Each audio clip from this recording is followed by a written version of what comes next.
ლაზო გუდიაშვილთან მე როგორ გითხრა, მოსწავლე ვიყავი, აკადემიაში ვსწავლობდი ფერწერის ფაკულტეტზე, მაგრამ ლაზოს მოსწავლეს ვყავდი პირადად.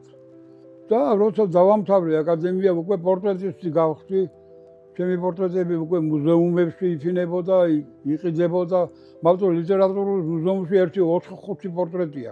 ჩვენს დიდ მუზეუმში 7 პორტრეტია. სოხეშვილის მოცეკვავეები, თამარ ციციშვილი, კახეთში, ფიროსმანის მუზეუმში 4 პორტრეტია. ეს ყველაფერი რო გაიგო ლაზო გუდიაშვილმა, ბატონო ლაზო, თქვენს პორტრეტს გამაკეთებიერ? კი რა ზოგმეთქვა. და ამ დროს მე უფროსი მხატვარი ვიყავი ხელოვნების მუზეუმის.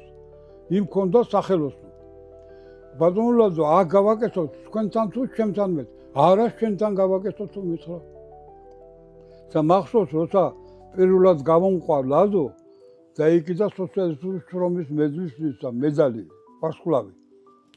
ნინა ეუბნება მეუღლე, ლაზო, მართლა დაწამხდი რეზოს, რომ ნატურაზე გაყვე. კიო უთხრა. ამიტომ მე მოვიდა ჩემთან ნინა და მეუბნება, პირველად ხდება ლაზო გუდიაშვილი ვინმესთან მიდიოდეს ნატურაზე.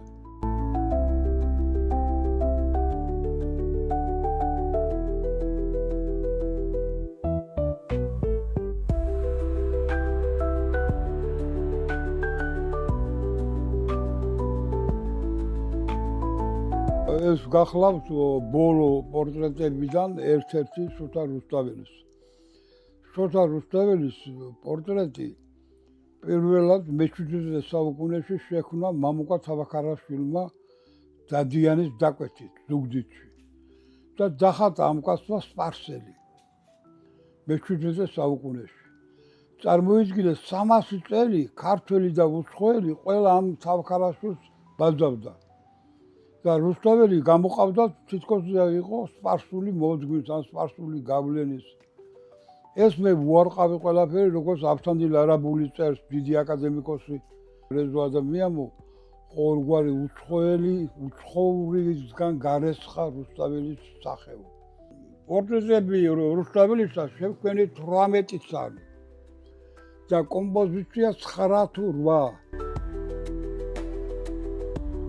ეს გახლავთ ბოლო პორტრეტი, აი წუხელას მუშაობდი რუსთაველის. აქ არის ქართული სახე და ამ დროს ზესიური სულიერება. იმიტომ რომ ზესიური იყო რუსთაველი. როგორც კოსმიური სხეული ისეა. თითქოს თვარეაო, თითქოს ვენერააო, თითქოს მარსიაო. ნახეთ, თვარე იყურება, სამყარო, კოსმიური სხეული. რა სამყაროა. უკვე ეს უკვე ადამიანი არ არის. ეს წმინდანია უკვე. საფრანგეთში იყო სოფლიო გამოფენა. ხო და იქ ჩემი სურათები არ წაიღეს.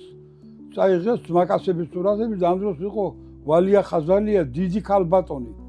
ამ ქალბატონმა ჩემს მეუღლესთან ერთად და ფეტვიაშვილ მხატვართან ერთად მოვაწყვეთ პატარა ჯგუფი და ჩავერთეთ ამ გამოფენაში. და რომ მოხდა გამოფენა იმაში საფრანგეთში, ყველაზე მეტი შეფასება მიიღო ჩემმა სურათებმა. იმან წიგნი გამოუშვა ხელნაწერები ვეფხისტყაოსანი, გურამ ახალაიამ. და ჩემიცა და ამ ვეფხისტყაოსანმა ოქრო ყველაზე უკეთეს შეფასება მიიღო და წიგნს რო აჩვენებდნენ, მხოლოდ ამას აჩვენებდნენ იმაზე, ეკრანზე.